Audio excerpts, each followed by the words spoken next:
Well, we are approaching a new year, and I can't think of many things as important as strategic planning as we're thinking about another year. I know a lot of people hear that as a buzzword. You know, it's something everybody talks about, but to be able to do it effectively takes a little bit of time, but it is worth the time that you put into it. So I wanted to maybe give you something to think about as you start processing your strategic planning for next year. It's an acronym I like to use called SOAR, S-O-A-R, because obviously that's what all of us want to do. If it's our professional life or even our personal life that you're planning for, what are we doing to make sure we can take off as high as we can and really succeed over the course of the next 1, 2, and 3 years? And so very quickly, let me just show you kind of what these 4 elements are that should be involved in a strategic planning session. Number 1 is obviously strategies. Notice that's plural. Not just a strategy, but you've got to have multiple strategies. Businesses got to have marketing strategies. They got to have financial strategies.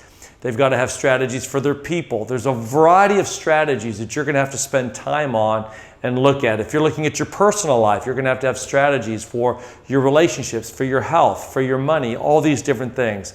So you're going to have to take the time to think about a real strategy and how are you going to accomplish the things that you want to accomplish. And that's going to take a little bit of time to stop and really think about what that strategy looks like.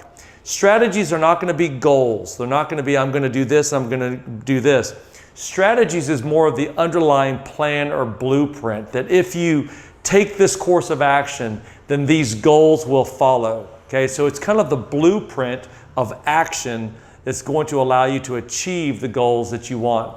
Secondly, you need to know what the outcomes are that you want. You've got to be very, very clear. This is where you hear things like SMART goals, you know, specific and measurable and those kinds of things. These are going to be the outcomes that you say, this is what I want to achieve. And they do need to be specific. They need to be something that you can really achieve. Set the bar so that you're really pushing yourself a little bit, but you want to make sure you're clear on the outcomes for your business and even for your personal life. Thirdly, accountability. I cannot stress enough the importance of accountability. This is going to involve people that are going to be able to look at deadlines and markers for where you are, where you should be, and why aren't you where you said you were going to be. It's going to require some recalibration along the way. You might be passing all your goals, and so maybe you need to set the bar a little bit higher, or maybe you're not achieving them.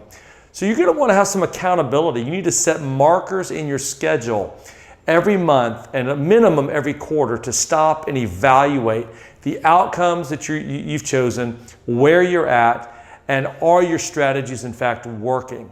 And so this is where you're going to have to calibrate or recalibrate kind of the work that you've done up until that point. And finally, you're going to have to really take an inventory of the resources you're going to need.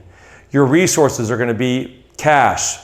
Where's that coming from? How much are you going to need? How are you going to get it? It's going to be things like technology. What sorts of technologies that you're currently using are you going to be able to use? Or maybe technologies you don't have that might be helpful. This might be a great time to ask around other people in kind of your business and see what are the best practices with technology that people are using. Other resources might be consultants. It might be people that can help advise you about what it is that you're doing and where you're trying to go. It's going to be people. Who can you partner with? Who are the people that you can hire? Who are the people that you can hire contract-wise that are going to help you get to where you're going to get?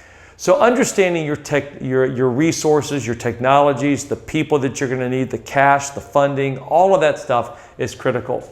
If you can spend your time really doing these 4 things as you do your strategic planning, you're going to create a plan that's going to allow you truly to get to where you want to get as efficiently as possible.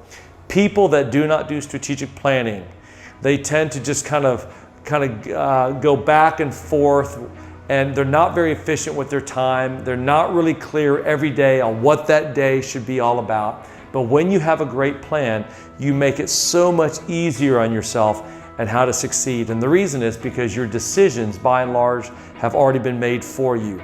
You know what the goal is. You know what it is you got to do because you've got a plan that's a blueprint that's going to help you get to where you want to go.